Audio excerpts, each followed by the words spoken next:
Welcome to another episode of Sum of Our Parts, a podcast where two friends talk about the movies that made us who we are. I'm Lindsay, And I'm Jim. and this week it is Jim's pick. Jim, tell us about what movie you picked. It's a classic. I think most people would know of it, but it made a big impression on me. Tonight, we're going to talk about Casablanca.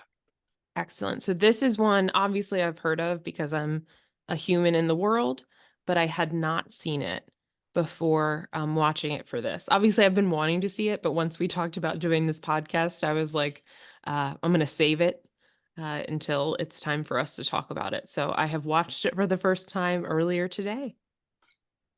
I'm glad that you got to see it for the first time, and that I hope that you enjoyed it, or got some things out of it that hopefully still stands up after all these years. The movie's 80 years old at this Hmm. point. I remember seeing it, not of course not when it came out. I wasn't alive then either, but I think it was either probably on, I think it was on TNT, Turner Network, and then it went to TCM. I'm sure I saw it on TV, but through all these years, but it just made a big impression and on me, and then just one of those movies that stands the test of time, or at least I think it does, and I guess a lot of other people would say that as well. So Yeah, absolutely. Absolutely. I mean, I think it's always held up as being kind of one of the best movies of all time, right?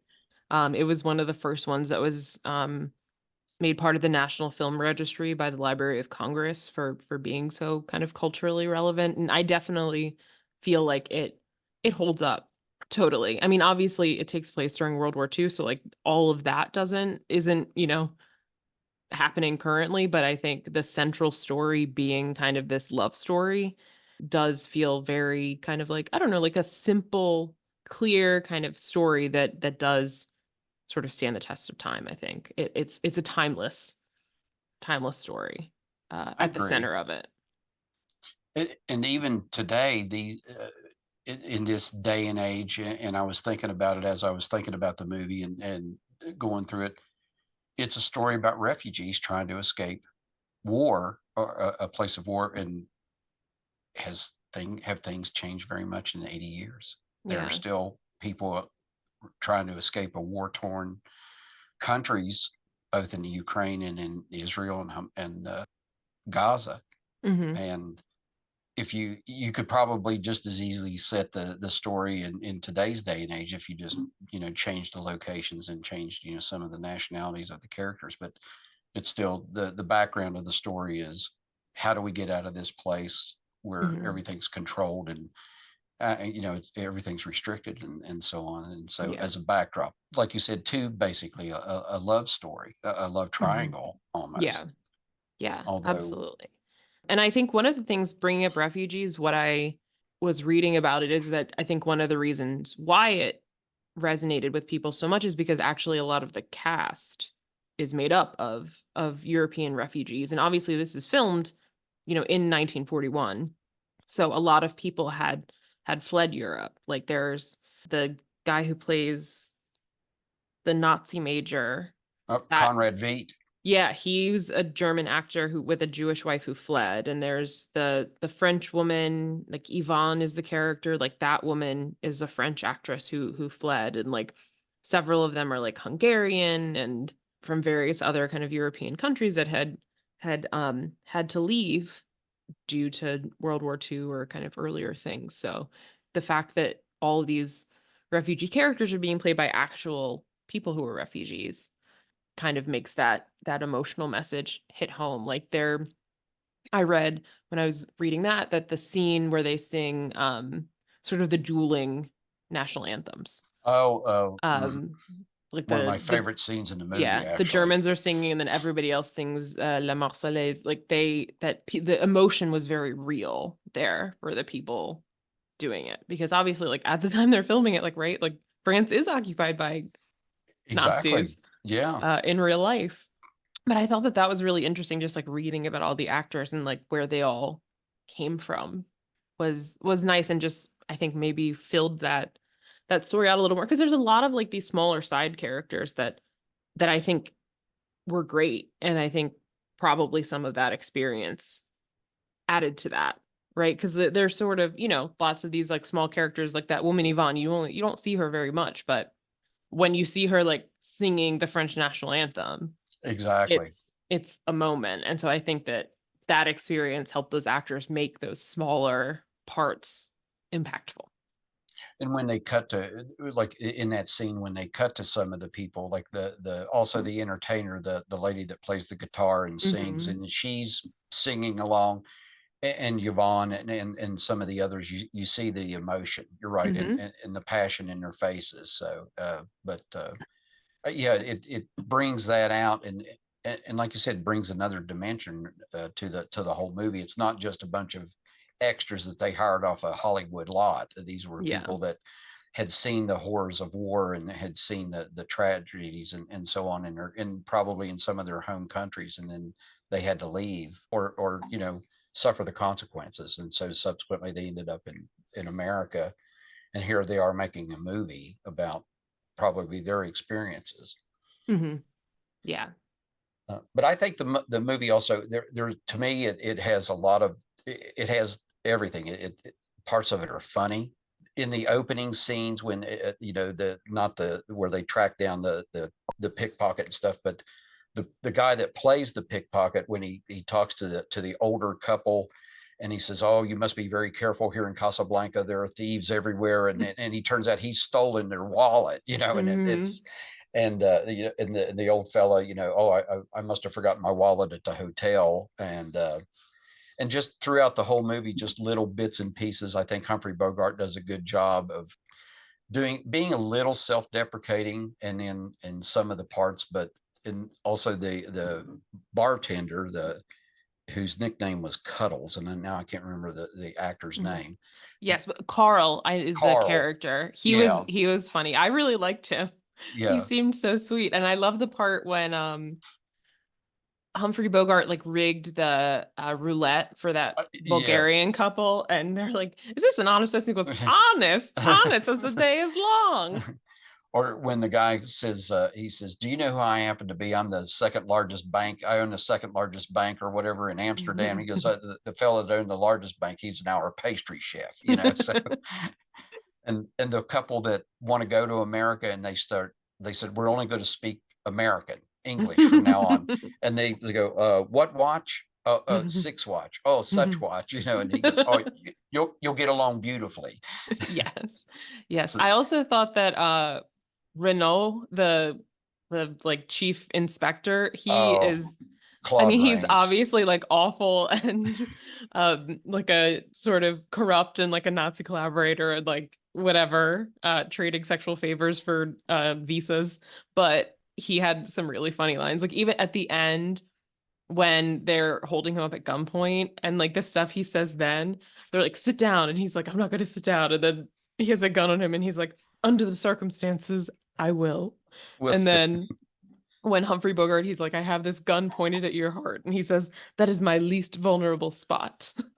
He and has and some and of great course, lines. well, and of course, the end of it, and someone even wrote a book, and I can't remember who it was, and it was the title of the book. When are we going to give away the movie? You think, to anyone if we when we talk about the movie and No, I think it, again at this point, folks, if you're listening to this, we're talking about the movie. It came out in 1942, so you've signed up for this. exactly. So at the end, when Humphrey Bogart Rick is killed the German, and the police car pulls up, and all the French policemen are there, and then Claude Rains' character looks at him and he says, "Major Strasser has been shot." And then he looks at Rick, and Rick looks at him, and then he goes, "Round up the usual suspects," when he Yes. knows perfectly well he was right there when Rick shot him. So, Yes, but it's I, great. I And love also that. the inspiration for the title of the movie, The Usual Suspects. The usual suspects. So, But but yeah, he was very funny, and he was nominated. I read he was nominated for Best Supporting Actor for this movie for an which he Oscar. should have won, just in my Yeah, opinion. I don't know. I didn't look at who won that year, but he I'm was not sure nominated, which I either. thought was a good, it was a good performance. He was like such a, obviously an integral part to like the plot of the story, but he was so like dastardly and funny and just sort of like Mm, blatantly like I think he says he like I go where the wind goes. Hmm. And when the Nazis like you think the Third Reich is not gonna, or he was like, oh, you so who you're gonna go with if we don't win? And he's like, oh, you think you're not gonna win? You would admit the Third Reich will admit it's not gonna win. It's not gonna. Um, and it's he like everything he said was just so he was just so like funny and clever the whole time. And very entertaining because it's like God, I hate this person, but also like I'm so you can see why like Rick maintains like a relationship with him because he is so like charming and funny despite being gross. And blatantly corrupt, just like you Yes. said, in my favorite line that he utters throughout in the whole movie, and I still use it sometimes when someone points out something very obvious that something's going wrong, when the major tells him to shut down the cafe. He says, everybody out, I'm shutting down the cafe. And Rick comes over and he goes, why are you shutting me down? He goes, I'm shocked to find gambling going on at this establishment. And As then he's being handed his it's money. his money. Exactly. Here are your winnings. Oh, thank you. But it's like, and Rick just looks at him like, oh, you just, of course you had to have some pretense to shut me down. So you just made that one up. So, but yeah, Yes. Yes, I wrote that line down actually.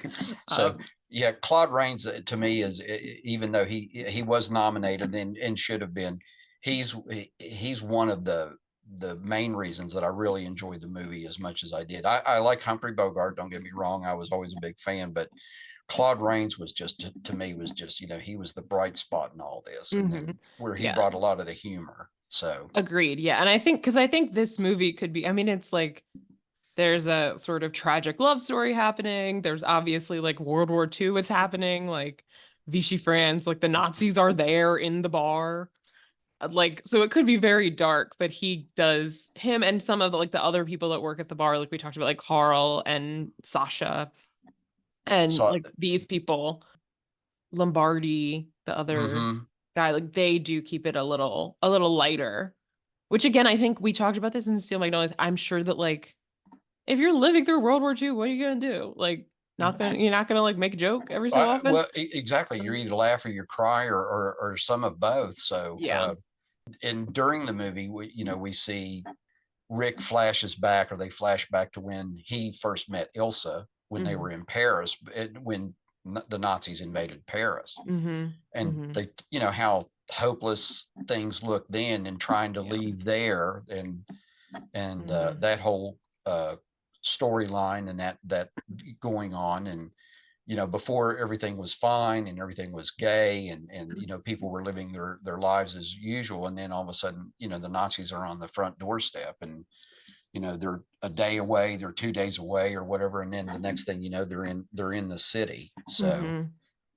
yeah, throughout the whole movie, it's that sort of resonance of, the tragedy, and the doom, and the death and destruction, but also then, like you said, what are you going to do about it? You can either Yeah.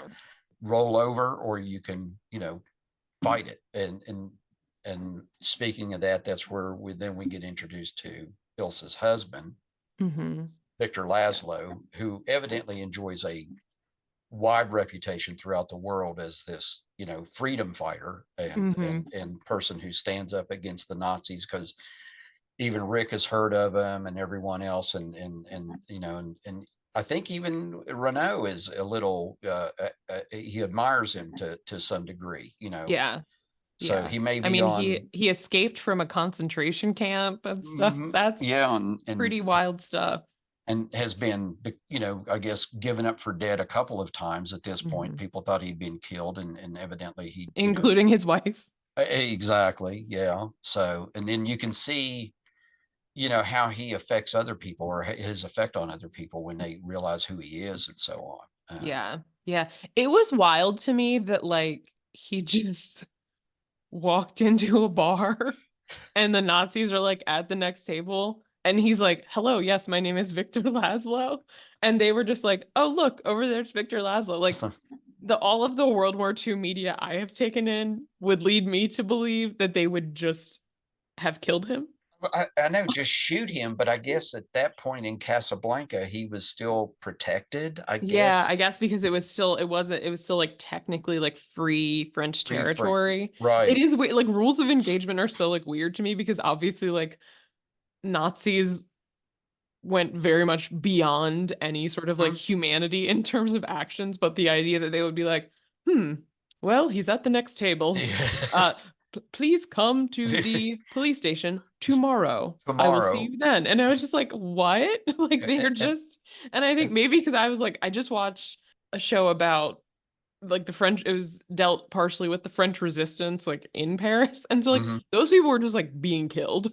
Oh, And so the idea that like the most wanted man by the Nazis can just walk in like in a suit, say his name, and like nothing happened to him. I was like, oh, okay. But like Casablanca is different. But also I guess this is 41, so we're earlier on in the war, I guess. We don't have like Erwin Rommel running across North Africa yet. I don't know. But that part I was just like, oh, it's just he could just sit there. They're just gonna let him yeah. sit there. Well, Like and I and just read though chat with that him. they purposely set the movie before Pearl Harbor, so America Hmm. wasn't in the war, Yeah. so because Rick is well, I guess at this point early on in the movie, he's sort of he's neutral. He Yeah. or that's it. That's his stance anyway. So Hmm. Hmm. and that's one of the other parts of the movie that I really enjoy is when the Germans come into his cafe and they sit down and they start to talk to him and they said, "Oh, we have a complete dossier on you," and he goes, "Oh, can I see that?" And he goes, "Are my eyes really brown?" you know. And then they ask him the questions, like, "What's your nationality?" "Well, I'm a drunkard," where he doesn't take anything seriously, like he told them that he'd made a wager with Louis about whether Victor got away or not. Hmm. They made a bet, and he said, "Well, his interest in Laszlo was merely a sporting one, but Yeah. he could understand the viewpoint of both the hound and the fox." So, Hmm. but then they point out that he had a background as well that he ran guns to Ethiopia and he Hmm. fought for Spain in 1936. Yeah. He fought against Franco. Franco, Um, and then even Louis says, "Well, you would have been paid much better by the winning side." He said, "Well, maybe, but you could sort of tell at that point that perhaps he was a patriot or a romantic as Louis yeah. calls him." So, Yeah. And Victor Laszlo also like points that out when they're talking too. Like he's like, certainly there's like some part of you hmm that does sort of sympathize with my stance because you've had this stance in all right, these past conflicts, right? But yeah, I think Victor Lazo too. We were talking about the scene with the national anthems. Like I think that is a really good illustration of his hmm conviction and effect on other people, like you said.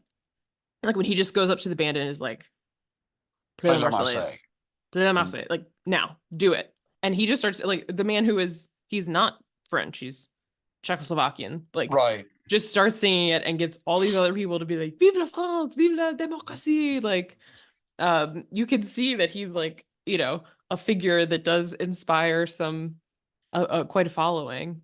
exactly. But I do like in that part though, before the band or the orchestra plays it, they look to Rick, and then he Hmm. gives that subtle nod where Hmm. because I think if he would have like shook his head no, Hmm. they may not have played it. But even then, you kind of got the feeling that Rick was he was leaning towards Victor Laszlo, uh, Yeah. and his cause or that cause of freedom and democracy as opposed to fascism. Hmm. Um, Yes. Yes. and that brings up the one of the things I've said through all the years, and I've told this to my wife in that scene when he's leading the orchestra and you see Ilsa look at him, Hmm. and there's the look on her face of not only love but admiration, Yes.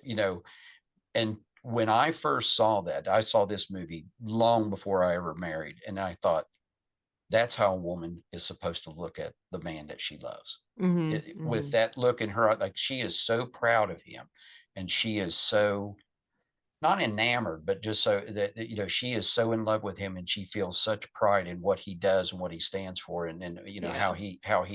how people react to him. That has always been sort of the thing where, like, I've even, like I said, I've told my wife that, you know, if I ever found someone that looked at me that way, I would marry them, and I did. Mhm. So, and then, not that I'm Victor Laszlo, don't, but for someone to think that much of someone, and then Yeah. so, but that is my favorite part in the whole movie is Yeah. that part. So, I made a note of like her that look and that part. And I mean, there actually are a lot of really like great, beautiful shots of oh, Ingrid Bergman's face. it'd be Um, tough to get a bad shot of Ingrid yeah, Bergman's that's face. true. So, That's true. Also, it's like I know that Isabella Rossellini is her daughter, and that, but then looking at her, I'm like, oh, you guys look like they have the same face. oh yeah, I was like, oh and wow, you all look. That is obviously your mom. your mom, yeah. But yeah, Um, I mean, yeah, she looks like gorgeous in every shot. mhm. Like just like the slightly little teariness in her eyes Oh, always, yeah, and like yeah. just like the way she's lit, she's just like kind of glowing. She's luminous. Yeah, Yeah. even in a black and white movie, you can see that, well, the camera, they always talk about how the camera loves certain people. You can tell the Hmm. camera really loved her, but you're right that those shots of her face and the way she looks and the way that her facial expression is, it's just, yeah, Hmm. it's just remarkable. So, Hmm. Yeah, I was reading about it, and there was one quote, I think it was from Roger Ebert. But he said that like the way that she looks at Humphrey Bogart, it's like her eyes are like caressing his face, oh, which I thought ooh, was a that's a, really like good way yeah. of putting it, because she really like whenever she's looking at him, she's like taking him all in Mhm. with like again such like admiration and affection. Yeah, But you I could thought that tell that that there was, was, yeah, such yeah. a nice like way of putting it. Roger was a pretty good movie critic. Yeah, yeah, you know. Yeah, he had his moments. So, Yeah, uh yeah. like all of Um, them. So, yes, yes. I think she was a great sort of like, I guess, like anchor to the love triangle, because you could like see that she really like cares for both of these men, exactly. right? Like the indecision is like you get it. And I think that's like a point that can be hard in like love triangle movies or movies with like, because it has to be like you're deciding between like two bad things or like two good things. And clearly she has like two like big loves with these Hmm. people, and so it's like like how do you pick? And also Right. like obviously the circumstances are dictate, like she can only go with one of them Hmm. just in a practical sense with these letters of whatever, Transit. like the letters of transit, yeah. So like she can only pick one, even if like whatever, even if they wanted to get into like a polyamory situation, only Mhm. one of them is going with her to Exactly. Only one of Portugal. them can get out of Casablanca Yes. with her. Yeah.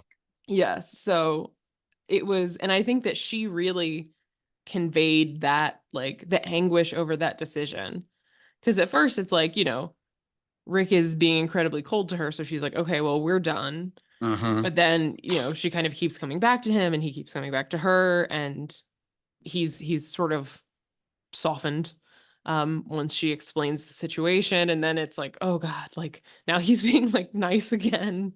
But also there's like Victor, and also like Victor has this sort of like symbolic importance besides just to like being my husband. And also like Rick is someone really important to me, and she was like with him at a time that was very difficult for her.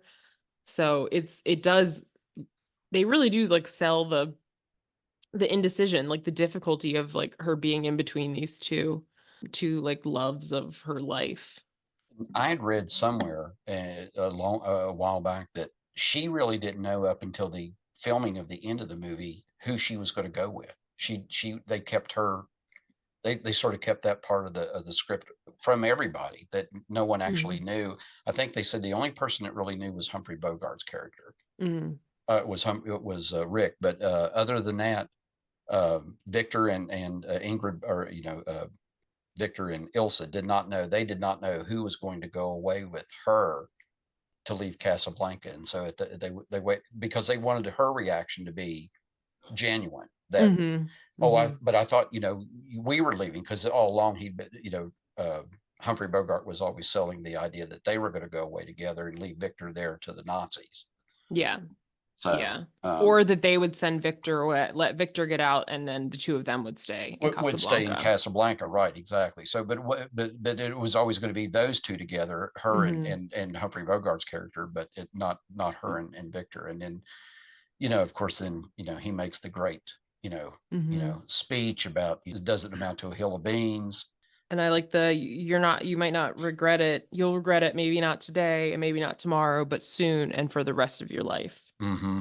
And then and again, one of the I wrote down like all the lines that I remember, and ones that I think people still quote, but the one is we'll always have Paris, Yes. and if we didn't, we got it back, Hmm. that so but then here's looking at you, kid. uh Yes. Yeah. And those, like, these are ones that I've heard in other things, right? And it's like obviously something's being referenced, but now I have the context for it. And then, of all the gin joints in all the in towns in all all the world, world, why why'd she should have have to come walk to in the mind?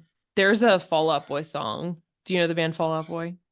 Yeah, I do. I've heard of them. I So don't, I'm they not. have a song called Of All the Gin Joints in All the World, Oh, nice. from their second album. It's called From uh Under the Cork Tree, but I always liked that song. And I was like, I know that this is from Casablanca. Like I Casablanca. knew that, but I had never, heard it said in the Mm. context. So now I know. Now I've heard it, which is nice.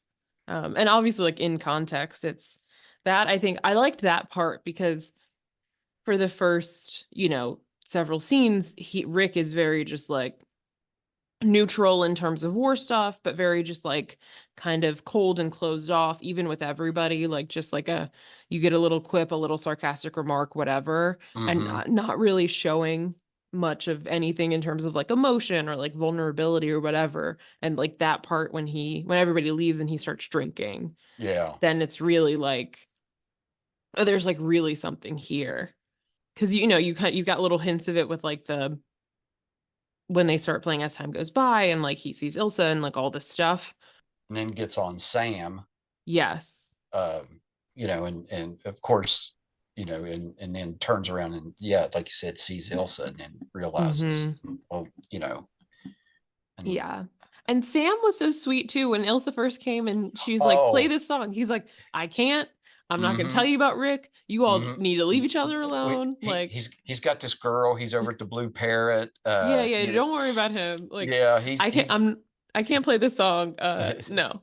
no, and Oh, and he's like, uh, I forget the yeah. words. She's like, I'll What's hum it for you. I'll hum it for you. hmm and we haven't gotten yet to. We talked about some of the supporting actors and the supporting cast, but then two of the ones that play it to me are Ugadi Hmm.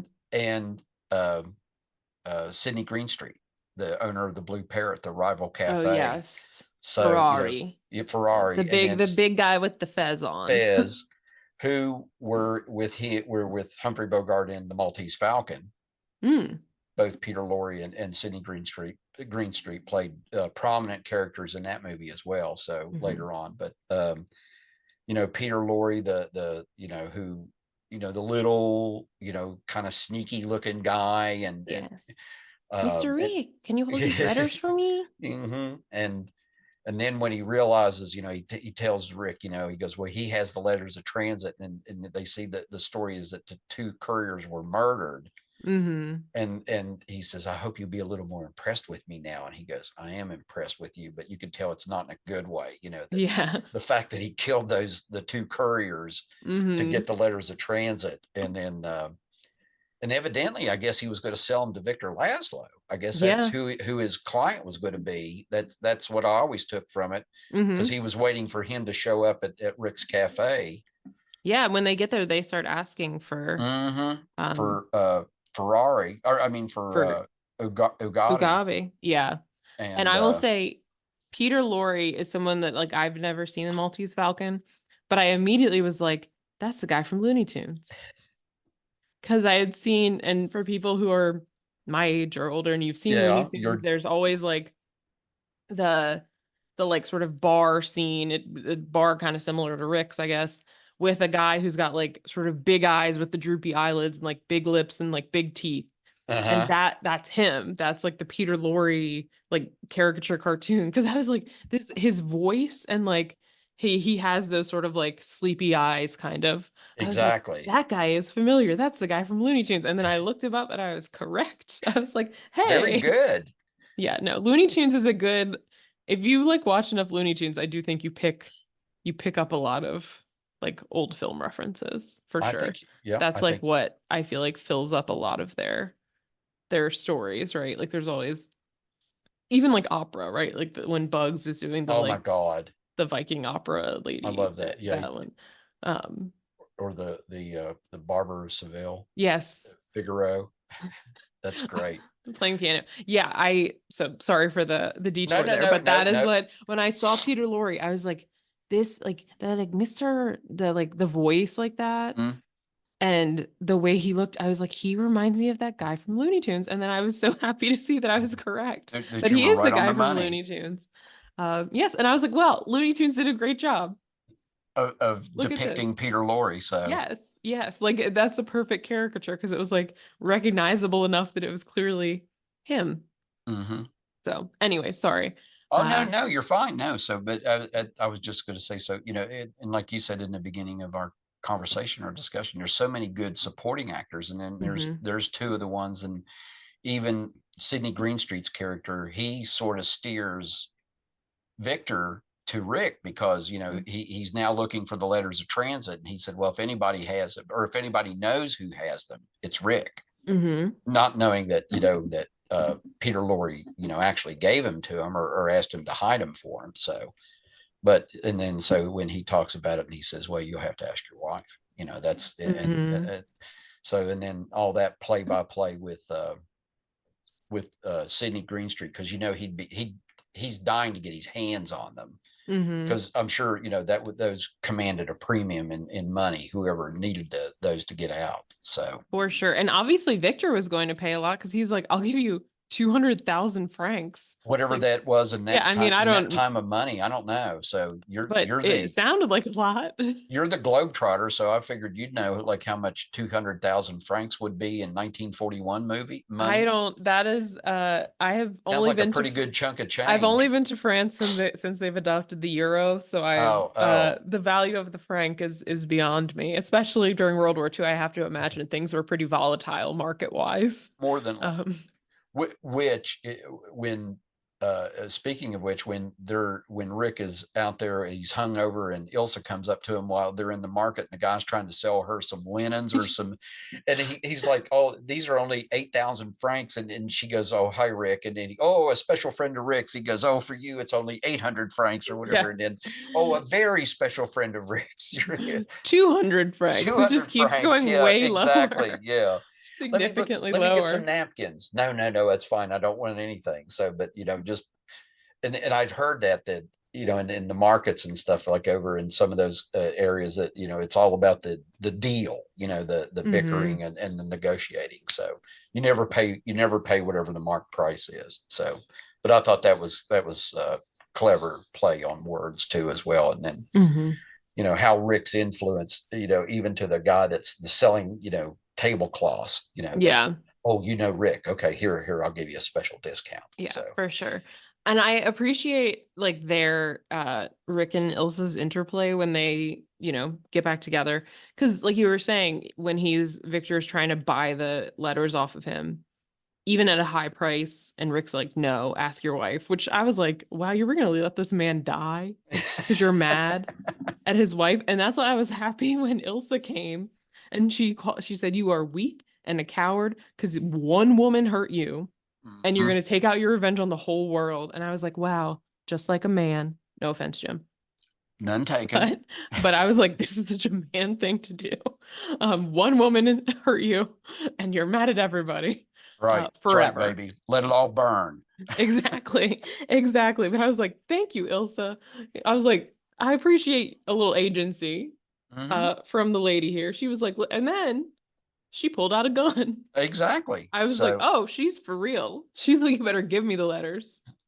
If I And then can't convince you if I can't like right. convince you with my words, I'm gonna convince you Yeah. to give me the letters. There was a part though when he like went over to hug her after she pulled out the gun, and I was like, what if she was just like, haha, bang? Bang. I never thought about that. I don't know what it says about me that I did, but Mm, I was like, mm. obviously that doesn't happen because I know I've seen the picture of them like hugging before they depart and stuff. Right. But Well, even still, though, but yeah. I was like, what if she had just been like, no, for real, give me the letters. Yeah, exactly. Oh, None of this. Give me the letters. just give me the Um, damn letters. but Although it's if she'd have shot him, she wouldn't have found him because she didn't know where they were. that's So, true. and and I don't even think Sam knew where they were. Yeah. But had he taken them out at that point? I can't remember. Because at one point he took them back out. I know he took Um, him back. I think he took him back out after that yeah. because he had them because he I think he showed him to Louis because I think he then put him in his safe Oh yeah. because Yeah. Louis had busted up the place and he And he's said, like, "Where were oh, they?" where were they? Yeah. Yeah, they're in Sam's piano. He goes, "That's what I get for not being a music lover." Yeah. Yes. I will say one more thing about Sam. I also appreciate his Rick looking out for Sam. Like when he was getting ready to Hmm. leave and selling the bar to Signor Ferrari. Hmm. And he's like, Sam gets 25% of all the profits. And he's like, I know you only give him 10, but he's worth 25. 25. So I'll give it to him. I'll give it to him. Well, even at the beginning, when Sidney Greenstreet Ferrari comes into the cafe and he says, I want to buy Sam, or I want to buy his contract, Mhm. and he goes, well, we'll let Sam decide. And he says, I'll double your salary. He goes, I can't spend the money I make now, so he says, I'll just stay here. And Rick just looks at Ferrari and just like shrugs his shoulders. Said, "Oh, Well, he could have left. It's not up to me. He had his." yeah. Well, and then going all the way back to the beginning, when or the flashback in Paris when Sam hustles him onto the train, Yeah. Rick, to get him out of Paris because he says Hmm. they're going to be coming for you, even though there's the letter where she's not going to meet him, and you know Hmm. that if Rick probably would have stayed Yeah. to try to find her, but Sam knew they had to get out of Paris, and then so it was nice to see that relationship between the two Hmm. men like that. Like you said, they were looking out for each other in more ways than one. They were you know not just good friends, but evidently just devoted to each other. That Hmm. each Hmm. each one's safety and well-being meant more to them than their own safety. So Yeah. Yeah. And Rick seemed to feel that way about like all the people that work there too. Like when he was selling it to Ferrari, he's like, you have to keep all of them on. yeah, And he's like, oh Sasha yeah, for stays sure. and Sasha and Carl. Carl. And I Yeah. loved him with Carl. Like when Carl is trying to tell him he's going to the underground meeting, he's like, nope, Mm-mm. I don't want to know. No, Don't tell no, me. no. Don't tell me where you're going. Or when Carl tries to make him drink coffee instead of drinking Yeah. alcohol, and he just looks at him and he puts Mhm. the glass back. Yeah. So But then of course then Carl knows like when their underground meeting gets raided, we can go to Rick's. Like I know that that's a place that we can go. right, So it was like a reciprocal thing. yeah, But yeah, oh, that Carl, that he would look out honest. for him. Yeah, Honest honest as the as the day is day is long. long. Just in Um, his accent. It was great. I think that actor's Hungarian too. he is, Um, yeah, and I don't remember his real name, but his nickname in Hollywood was Cuddles. yes, I Because he was remember in a reading lot that. of movies. Yankee Doodle Dandy. He played a bit part. He was in A Christmas in Connecticut Hmm. with Barbara Stanwyck. And but anyway, so His name is SK or SZ Sakal. okay, yeah, yeah, Everyone in who was acting at this era, like their Wikipedias have like four names because they all had to change their changed names their so names. many times. The guy that played Sasha, the bartender, the rumor was, and I've read it several places, that the only reason he got the part was because he drank with Humphrey Bogart. He was one of his drinking buddies. That he really wasn't an actor. He was just one of his friends that he drank with, and then I think he said, "Hey, can you get me a part in the movie?" And he played the bartender. Oh So yeah, I'm reading that here. He told Algene Harmetz, author of Round Up the Usual Suspects: The Making of Casablanca, that he was cast in his best-known role, Sasha in Casablanca, which he reportedly landed because he was a drinking buddy of star Humphrey Bogart. I'd read that years ago somewhere, and not, of course, back in those days, back in the 70s and the 80s before internet or anything, you went on, what was written or interviews they did on TV. I don't remember him being interviewed, but I know that, and then of course by then Humphrey Bogart was, he died in 59, Mm-hmm. I think 1959, Of esophageal cancer of esophageal from all of cancer, his drinking and which smoking. and smoking, which I was going to say, in one of the other parts of the movie that made a big impression on me as a young person and growing up, unfortunately, was it was sort of the uniform of what a man should look like or how he should act. So, like wore the Burberry trench coat and a Mm-hmm. fedora and smoked constantly, and then, and drank Mm-hmm. and just, and but Drank Bourbon. The way they mm, said bourbon, they said it like in the French way, Bourbon. like Bourbon. the province or whatever it's called Mm-hmm. in France. So, Like the royal house of Bourbon. Bourbon. But But yeah, I did make a note about I did like his outfit with the trench coat and hat. Trench mhm. coat and fedora look was very cool. Yeah, It just looked nice put together. and I used to think, even when I watch the movie, and I still do when I look at it, and I think, how hot is it in Casablanca? And these guys are all wearing suits and ties. It's like, and That's a hats good and point. raincoats. It's like, I mean, Louis wearing his police uniform. I get that he has to wear a police uniform, but you look at these guys, I'd be sweating like there's no tomorrow because it's got to be hotter than hell Maybe there. it's all linen. Linen. Maybe they're linen suits. It's possible, I guess. Yeah. So I'll give him the benefit of the doubt, Yeah, but yeah, they're in North Africa, the desert. I know, It yeah. has to be Because pretty warm. I mean, you even see Ferrari, he's sitting there fanning himself, and then you see Mm-hmm. the fans in the ceiling, going, Mm-hmm. like 2 miles an hour or whatever it is. But Yeah.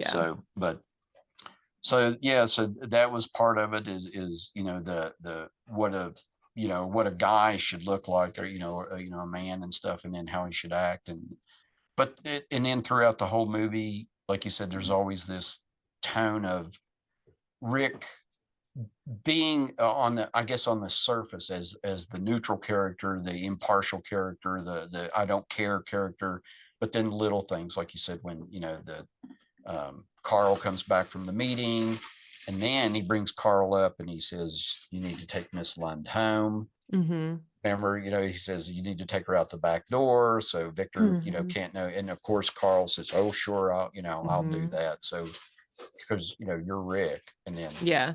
And you need to turn off the light at the back door. Well, yeah. Sasha's supposed to do that. Well, Sasha didn't do it. You turn off the light at the back Yeah. door.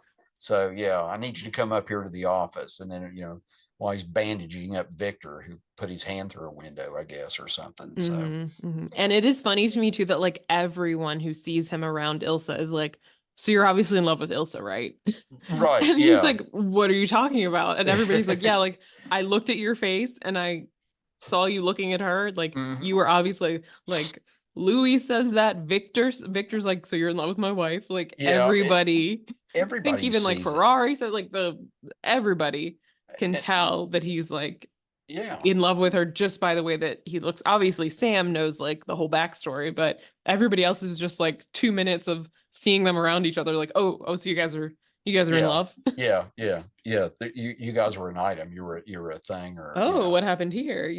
Yeah. So Um, didn't you think though, going through that, did it strike you as a little odd that Laszlo was like very understanding of all this?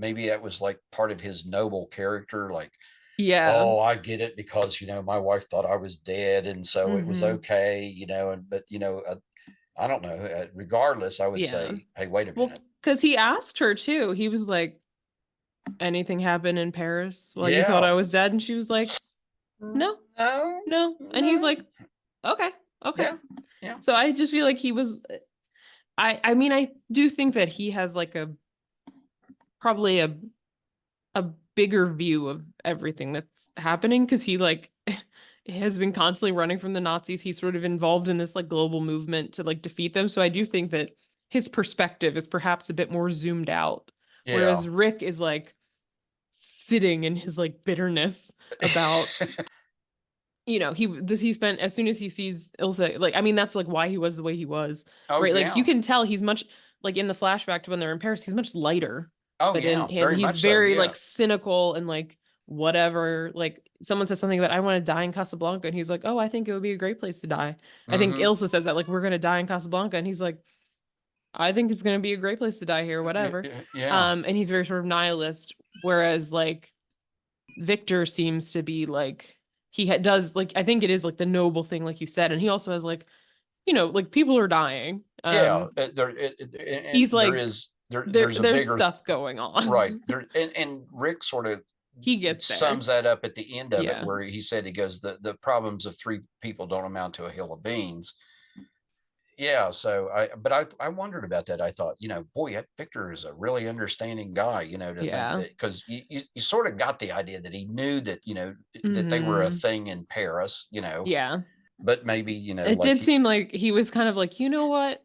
That's none of my business. yeah, it's like, oh, that's I gotta, okay. I'm Yeah. trying to not go back to a concentration camp. Like, Yeah. let's just, And maybe he was shot and being, healed or whatever, or brought back to health, and maybe he hmm was close to dying, and he figures, hey, there's worse things that could have happened than for, hmm Ilsa to find a guy to, that cared for her or whatever it may hmm be. So, and it did seem like it was like that kind of a relationship, and not Victor, not Rick trying to take advantage of her, because Yeah.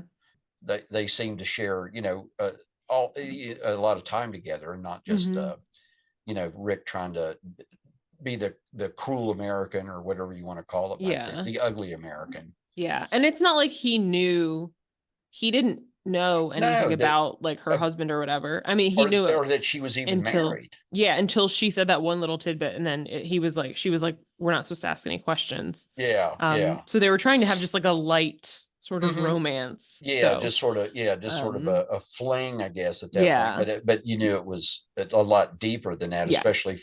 for him.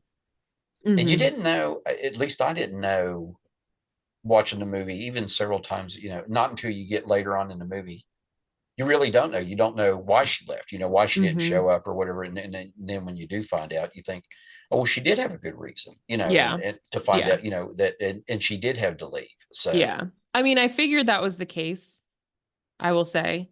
When see, she, I never did figure that because out like until later on. Like, she shows up with Victor and they say that he's her husband. Then in the mm-hmm, flashback, she says, and they did say, we've thought him to be dead many times. So mm-hmm, those two details. And then in the flashback, she says, I had a husband, but he died. And I was like, died. oh, it's Victor.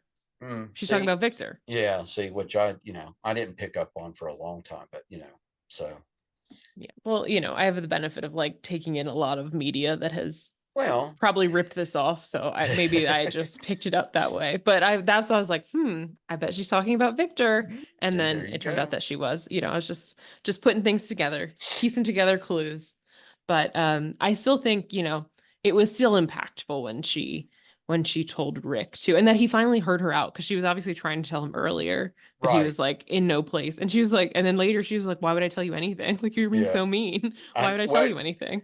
Oh, I heard a story, Mister, I met a man, and he was like, Mm-hmm. like trying to play it off like, oh, one of these hard luck stories, or one of these, stories that you just make up. And then, Yeah. yeah. And she said, well, the hell with this, or, Yeah.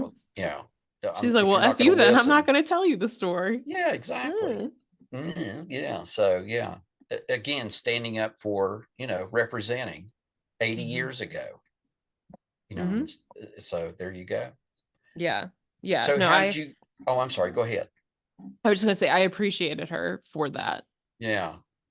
Because at first you sort of get, I, at least I did, you got the idea that maybe, like, in the beginning of the movie, like she was just like sort of carefree, and like, or you could see maybe she was, trying to get over something or something. But Mm-hmm. deep down, she had deep feelings, like you said, for both men, and Mm-hmm. for what they each represented in her life. But she wasn't like this little person to be told what to do or whatever, even though she said, oh, Rick, you'll have to do the thinking for both of us and stuff. and Mm-hmm. and but and he came to the conclusion, and rightfully so, because like he said, he told her, like you said, that she wouldn't regret it, right away, but she would, and for the rest of her life. And then she would, Mhm. be resentful, Yeah. and he, that he wanted her to be happy and knew that her being happy would be with Victor in the long Mhm. run. So, Mhm.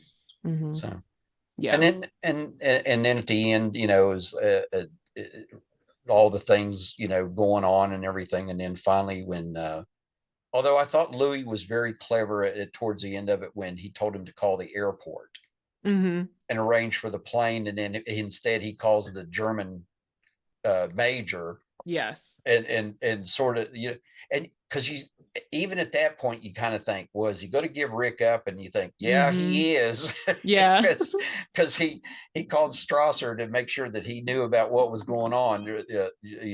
There's to be no trouble with the letters of transit. Mhm. There'll be two passengers for the Lisbon plane, Mhm. and lo and behold, Yeah. here's, That was kind of funny too, because I feel like Strasser was like, "Wait, what? yeah, who Oh my is this? God." Yeah, get my car, and go to the airport. So, Like he was and not expecting that. I know and then you would think that Rick, though, if Rick was so smart, wouldn't he have like looked to see what number he was dialing? I mean, how many Right. phone numbers are there in Casablanca that you didn't know the number to the airport? It's Right. like, what is it, one, or two? That's The true. taxi stand is two, and the airport's one. Right. Right. And Yeah. Rick's is probably three. So, Yes. Yes. Yeah, and I'm presumably he's seen people call the airport because everyone's dealing these papers in his bar. I know. Yeah. Yeah. Cause you figured he was the hub of all the stuff that went on, whether it was people arranging to leave, or whatever it may be, or even Mhm. before that, like, yeah, he would have known, like, hey, Louis, that's not the number to the airport, Yeah. who are you calling? But Hmm. what, But I guess, we needed Strasser to come so he could be shot and then like fold very dramatically. Like oh he my just like God. crumples. I know it was like, it was just like it was almost like the Wicked Witch melting, it was Yes. like sort of like falling in Yes. on himself. Or So, one of those toys, those toys that are on a little pedestal and you press the pedestal and it like falls down. yeah, You know what just I sort of, mean? And then uh-huh. it comes back up when you I release it. know. Like that's what he looked like. He just was like "Ugh," a deflated like car wash I thing know. And just then falling over. pulls the phone out of the thing. Although, Yes. I gotta wonder, you wonder if he couldn't hit Rick at 10 feet, then, how was the German army so invincible if all of them were that bad of a shot? Yeah. It did seem like, at this point they're really sending the B team Yeah, to yeah. Casablanca because they're still technically free. They're just like hanging out there, but I'm sure, again, when Rommel was making his way, Hmm. I'm sure things changed. Oh, I'm sure things got heated up very quickly. Yes, yes, but yeah, it was like, who are these goobers? Like, Well, it's like the just little guy with the round glasses, the major's whatever, whatever his lackey or whatever, hmm he looks like he's just be there to, shine his boots or whatever. yeah, So, Augustus Gloop over there. yeah, so, yeah, if Yeah, you know, getting into they a didn't, slap fight with the French guy at the bar. I know, I yeah, was that was, trying to I couldn't the closed captions did not include all the French and my French is not great enough to like oh, I understand couldn't figure swear out words. what they were talking about either. But it was funny. He said if he gets a word in edgewise, it'll be a French victory or whatever, or it'd be a Yes. German victory. But that was just little things like that. So, Yeah, it was just like such an interesting like mix of people yeah, in that bar. I think that's what I noted at first because it's like, you have the Germans there, but then you have like these like French police that are sort of like of unclear loyalty because loyalties, technically like they weren't under like the Vichy thing, but because they're still like a colony or whatever, but they're sort obviously like Louis is like, whoever's gonna slip me some cash, I'm on your side, right? was his Exactly. vibe. So yeah, it was, and then there's like people, like refugees, there's a lot of like underground like resistance people, various like shady characters like Ugami tried to like sell papers, people trying to sell jewelry to get money so that they can then buy papers. Right. So it was like Or the people trying to whole win at everything. roulette so they can Yes, get to get papers. money. Shout out Hmm. to the Bulgarian family. That part too. I when the woman like goes to Oh, Rick and she's like, Renault, like, if he tells me this, if he tells me we're gonna make this exchange, is he gonna will he hold up keep his his end of the word? bargain? Yeah. And Right. then like when she gets into like, should I tell my husband this or should I keep it a secret? And he's like, don't Yeah. do any of this. Yeah. Yeah. Or he says go back to Bulgaria. Yeah. And You she's know. like, oh, well, I can't go back to Bulgaria. Yeah. Yeah. That wasn't The devil has my country by its throat. that was So not on the list of options, Rick. yeah. Not going back to Bulgaria. And then, but then you see a little kindness of Oh Rick. yeah, yeah. Where he He's tells the like guy, yeah, 22. yeah, and you can see the croupier, sit there, looks at him, and he goes, "Did Mhm. you hear me? 22 or whatever it is," and then Mhm. leave it, and then Yes. and again it goes back to your favorite line from Carl, Mhm. honest, Honest. The honest way as a he said daisy. it, if he had said it in like a regular American accent, I would not have appreciated it. But Oh, he's I going, know. honest. But and then he's polishing the tray, and he's got the glasses, and they slip down on his Yeah. face and stuff. It's like, Yes. He of looked course. that actor looked like if like Alfred Hitchcock was friendly. Like that's what he looked Oh, like that's a to good. Oh, I me. never thought about that. Yeah, Like I a did. friend, like a jolly Alfred Hitchcock. Yes, very much so. A jolly So Hungarian Alfred Hitchcock. good point. I like that. So Yeah. yeah. Yeah. Yeah. I had a Hungarian roommate at one point in my life when I Oh, studied abroad in Europe. Actually, you know what? The first semester I had a Czech roommate, and the second semester I had a Hungarian roommate. So it was basically like well, look at you. the You whole were like cast of Casablanca. I you was running Ricks you were in my you dorm were room in you were Belgium. the you were Lindsay's Cafe American, Exactly. right there in your Exactly. dorm room. So yeah. Did you have any alcohol beverages stashed aside, or any gambling No. going? Shocked to Uh find gambling going on in the establishment. I did not. I did not. We just did like my roommate, my I had one American roommate and then we had a third. Oh, But okay. we just did a lot of decorations in our room. We had like a very big room with a what used to be a fireplace. So we found paper and like drew a fire. So it looked like we always had a Oh, fire cool. in Oh, our that's nice. fireplace. Yeah. And I was the president of my unit, the little section. So I just had to make sure people clean the kitchen and I bought trash bags. Trash bags. That's what I had in my room. Trash bags to deal Very out. good. So, have you ever been to North Africa? I have not. I really wanted to go to Morocco the year that I was studying abroad because you could get basically everywhere I went was decided by where I could get a cheap flight to. Mm-hmm. And there were cheap flights to, I think you could go to a few cities in Morocco. I think you could go to, I don't know that Casablanca was one of them, but you could go to like Fez, Rabat, and one other, Marrakesh, I think. Marrakesh. I was going to say, And I really wanted to go, but like my roommate, a couple friends were like, we can't spend any more money on trips, which was like fine. And then this other girl that I traveled with sometimes said she didn't want to be sold into, and I'm quoting her here, white slavery. slavery. And I was like, she was a There's high strung, someone for everyone she now. was a high strung person. And I was like, I don't know that you would be the person that they would want in that context.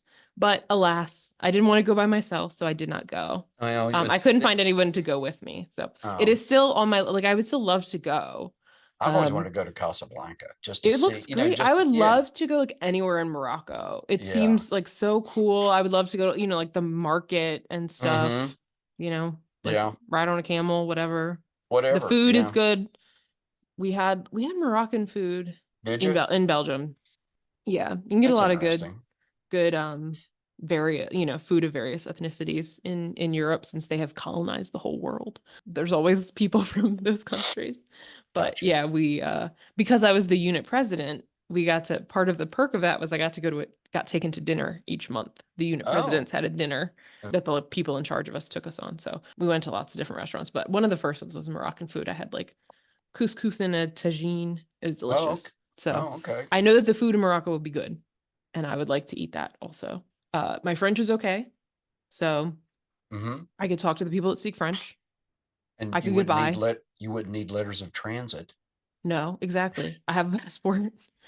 But yeah, no, I would love, I really, really wanted to go. Like it was a place that I Yeah. strongly wanted to go. I just couldn't get anyone to go with me at the point that, I was ready to go because, we're going all over.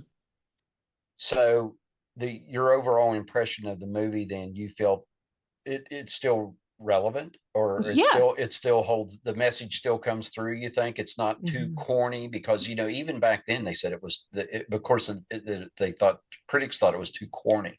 Yeah. It wasn't, it was mediocre, I think they said, when it was first released. Yeah. I don't think, I don't, it doesn't read that way to me. Because it all feels like real. I Yeah, think like, I think like corny doesn't bother me as long as there is authenticity behind it. You know what I mm-hmm, mean? Like, yeah, that it's I don't, not I just love like schmaltz. rom-coms and stuff, but and if it feels fake, then like, Yeah. if there's not an emotional connection that feels real, then it's like, no. But Mm-hmm. in this one, it did feel real and like compelling, like I said, because you get to a point, you're not necessarily sure at the beginning, like where Ilsa stands with these two guys, but like throughout it, you can see that she like really does have love and admiration and care for both of these guys. And when she's like, I can't choose, you're like, yeah, I get it. Right? Yeah. Like, I believe that you really can't choose. And you, like, once Rick kind of starts to open up, when he kind of lets down the sort of like bitter facade, you Mm-hmm. can see that he like really does love this person and that he sort of does this noble act. And then you can also see that like Victor Laszlo really loves this person to the point that he's like, you know what? Whatever you did while you thought I was dead, like we'll just It water well, under the just bridge. right. It's Like, yeah, it's in the past, and yeah, we're not going to bring it up, and right. or anything like that. So Yeah. And you can also see like why you can see why both men are like admirable, right? Like mm, certainly Victor is kind of a little bit more of a big symbolic figure. Everyone's heard of him. He's like singing La Marseillaise in front of the Nazis and stuff. And Rick's acts are maybe smaller, but he's still like helping this Bulgarian couple get the money they need, like taking care of his people, like all of this stuff. So I think that you can like the emotional stuff all feels authentic. And I think that that comes down to like, obviously it's well written, but I think it comes down to like the performances, I right? Of agree. like Yeah. Humphrey Bogart and Ingrid Bergman and whoever the man is that plays Victor Laszlo, whose name I can't remember. Although I was reading the Wikipedia and apparently like nobody liked him and he didn't like anybody else. Well, he was in Now Voyager with Betty Davis. Yeah, they said that Ingrid Bergman didn't really care for him, and he didn't Yeah. care for Humphrey Bogart. He thought Humphrey Bogart was not a very good actor. Yes. He considered Bogart a mediocre actor, and Bergman, his name's Paul Henreid. Oh, okay, yeah, okay. Bergman called him a prima donna. Prima donna. I think he was, yeah, because he was. Where is he from originally? It was Austria. Austria. So, well, there you go. So, Henreid. I think too, this was one of the first. I think this was the first big movie that Humphrey Bogart had done, where he was put in a leading romantic role. Yes. Not playing the heavy. Um, Mm-hmm. where he Mm-hmm. usually played, a gangster, or a crook, or he was a tough guy, but he Yeah. was also the romantic lead, and I don't Mm-hmm. think people thought of him that way until this movie, Yeah. because, well, one, he was short. He was, I think he was shorter than Ingrid Bergman. Um, They have and him on a what box or something? I think they had him wear blocks on Oh his gosh. shoes, because Well, he was a five small. eight. Yeah, so And he Ingrid was. Bergman, a Swedish woman, so I assume Yeah. she's like 6 feet tall. I mean, I know she. I think they said she was taller than he was, but by enough where I think they had to do something, to adjust the height, because he's like my height. It's Oh like, yeah, he was 5'8" and she was 5'9". and he was. When you look at him, he probably weighed maybe 140 pounds, maybe Yeah, 130. he was pretty slight. Yeah, he was not, but he always played this tough guy, where he would, beat up people, or what, or he shot them, but Yeah. he always, He has like a face for a bad oh guy. yeah, for a heavy. Oh yeah. So, He's sort of and like long, like mm-hmm. everything is like down, right? Yeah. Always like heavy brow, like downturned Mm-hmm. mouth, right? It's Yeah, all it's he's a not what I would say a handsome man. yeah. I But wrote he, down that I think his face is interesting. yeah, yeah, has a lot of character. Yes. So, Yes. unlike, I guess Paul Heinried or whatever his name was, I guess Yeah. he was considered, because he's been in it. Like I said, he was in Now Voyager as the romantic lead, where, Yeah. and I think He he's like, definitely looked more like classically handsome. yeah, more of that suave, distinctive Mhm. European, where I guess in Humphrey was supposed to be, well, he talked about he was from New York, Mhm. and the scene where they're talking about his past, and he said, the Germans are asking him, what would you say if we invaded New York? He goes, well, there are other places in New York that I advise you not to invade. Yeah. It's like, you come to my neighborhood and you're going to get your hat handed to you. Yeah. So We'll see how that goes for yeah, you. We'll see how that yeah. goes for you. Have you Hmm. watched The Godfather 2? Yeah, exactly. So yeah, so in all this, and I think maybe he was maybe cast against type a little bit, and Mhm. but he was the right person. I can't think of anybody else that would at Yeah. that time. Yeah. Cuz I think that like yeah, I think his that energy of like playing a heavy cuz he has that at like the beginning and I think it wouldn't the later parts wouldn't pay off as much if it didn't start. Right, You know what I mean? Like he's kind of cold and and sort of tough. tough, like sort of wheeling and dealing a little bit. Yeah, Like yeah. he doesn't really care. He's just trying to, make his He's money, like making his living. look out for his own. Exactly. Um, I think if he didn't have that sort of vibe, then the change, the like gradual thawing and the vulnerability that comes later in the movie would not feel as impactful if he was like, if it was like you and I were talking about Jimmy Stewart. If it was Jimmy Stewart and from the Oh, beginning he was like, "Oh, Ilsa, what are you doing here?" It would not I thought I'd be never see you again. Yeah, no, I Sam, never I thought thought I of it told you that not way. to play that song anymore. If he started like that, then the end would like be like, well, yeah, of course, like, all right, whatever. But for him to have that change over Hmm. is what makes it more compelling and interesting and like draws you in. That's a great Because, point. because part of what makes it compelling too is that you don't necessarily know what's going to happen at the end. Like, Yeah. they're talking about potentially getting Victor Laszlo on the plane out of Hmm. Casablanca, but then Rick and Ilsa are going to stay. And he's talking about that being the plan.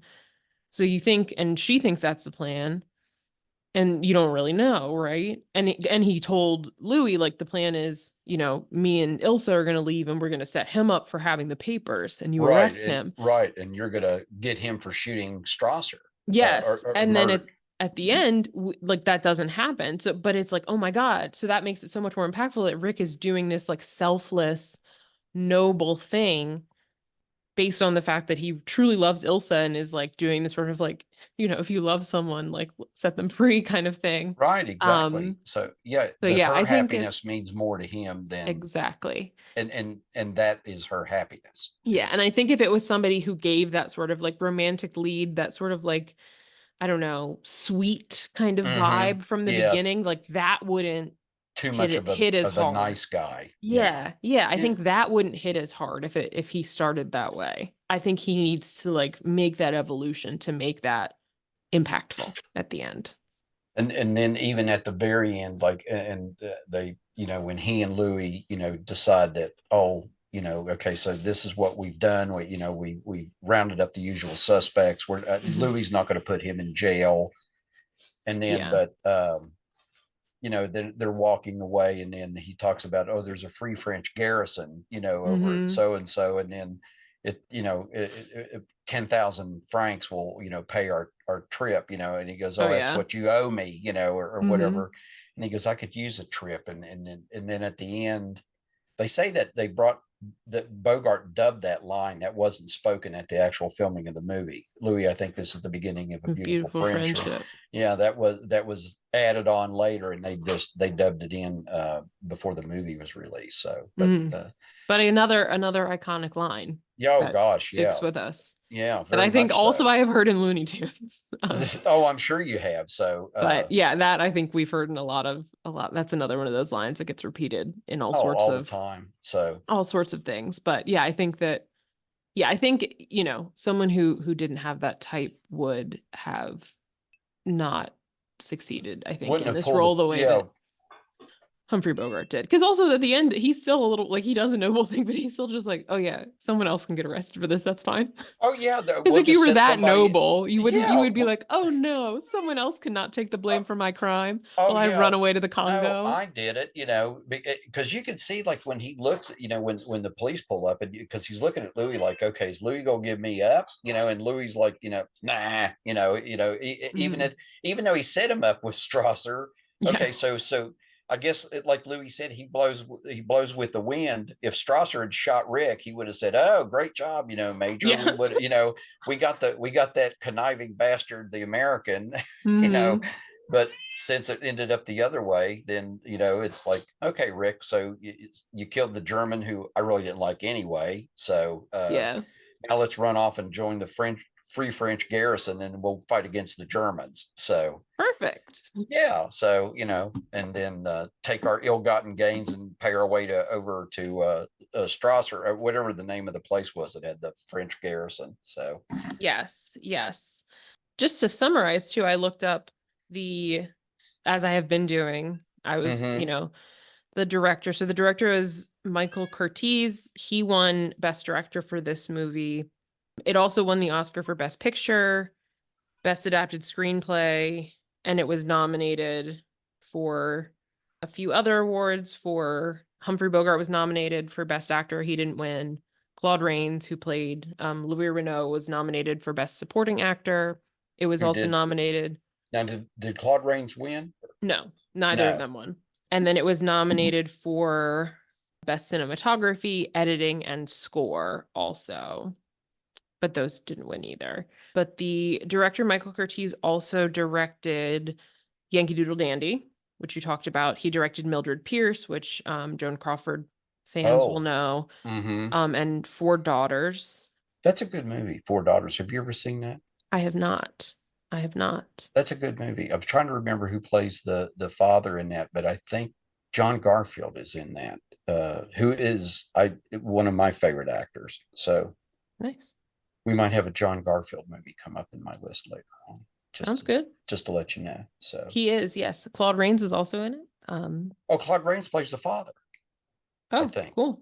Well, John Garfield's also in it, so I don't know. Yeah, so I think John Garfield plays one of the boyfriends or whatever, one of the four daughters. So, Okay. Well, that movie, like Casablanca, was also written by twin brothers Julius and Philip Epstein. So oh, they wrote Casablanca, Four Daughters. They also wrote Arsenic and Old Lace, the one with oh Cary gosh, Grant. that's a great movie, and Um, Raymond Massey. yes, yes.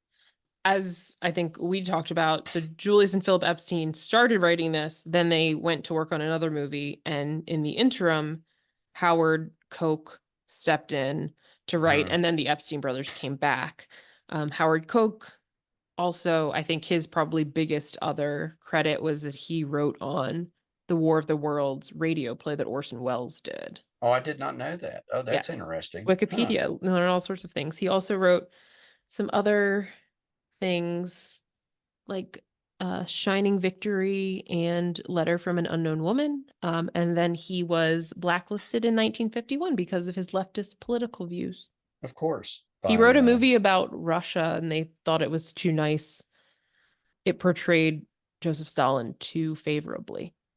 And he was like a leftist in terms of his political views. So he was blacklisted. And then I think he went and moved to Europe and oh, then did he eventually ever, came back. I was gonna say, Came did he ever back. come back to Hollywood then and I don't know still? that he came back to Hollywood, but he Oh, came okay. back to the United States and he wrote, I think like books and plays. Oh, okay. But That's nothing what for the movies after that. I don't think so. Based on Wikipedia, do not think so. Oh, Wild. Brazzaville was the name of the Free French garrison. So I couldn't Yes. remember the name.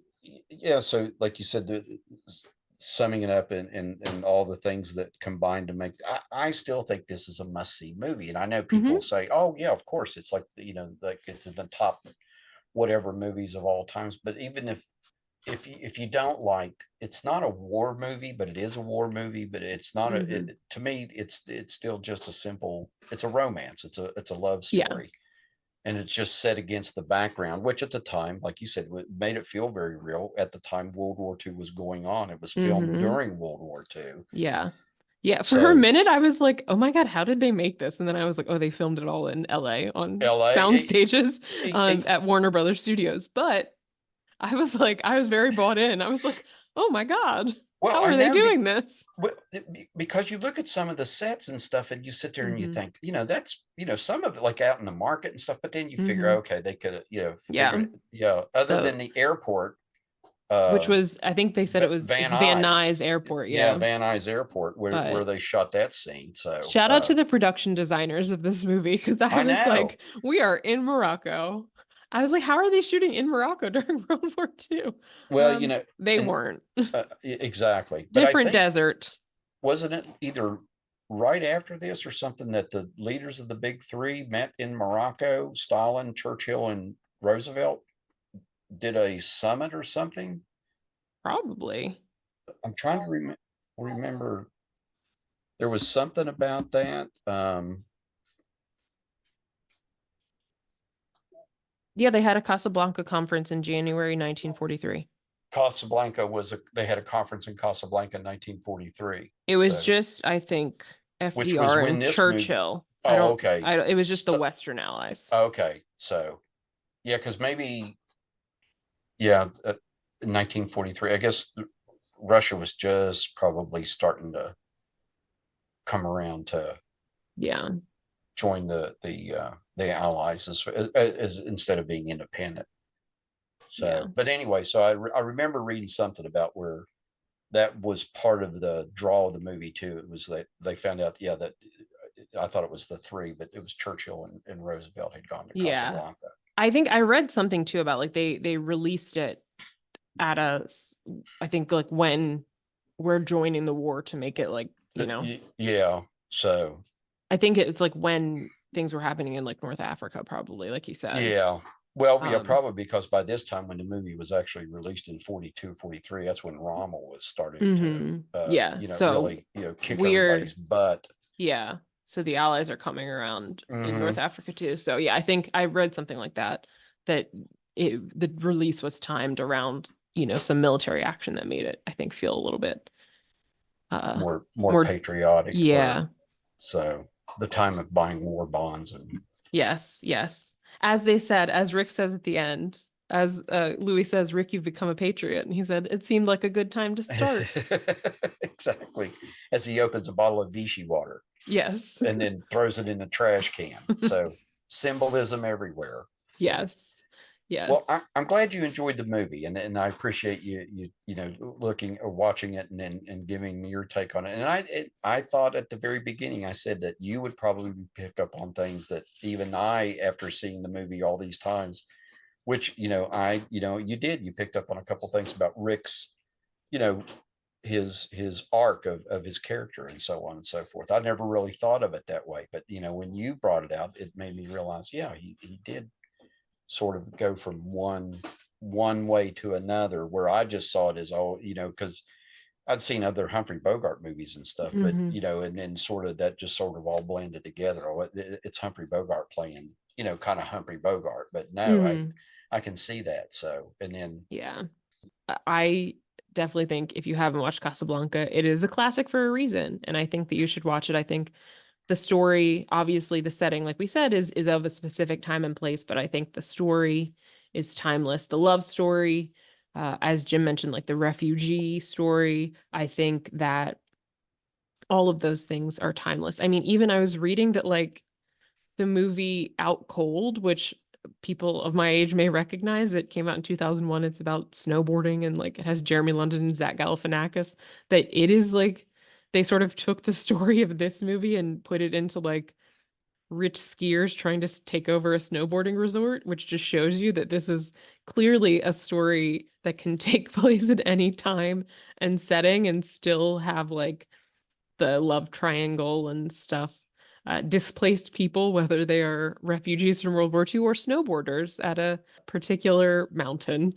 It really applies in every situation. But I do think that the performances are great, obviously iconic lines, and the Yes. performances, even beyond the lead performances, are really good. I think that they sort of really made it for me, Agreed. even though, Yeah, yeah, look at the main performances, but also take the time to look at the yeah. supporting characters and their interaction with the plot and the stories and so on. Agreed. Yeah, I think that they're all great and really funny and engaging as well. So I think everybody should watch it and stay tuned to see what movie we pick and what we'll be talking about next.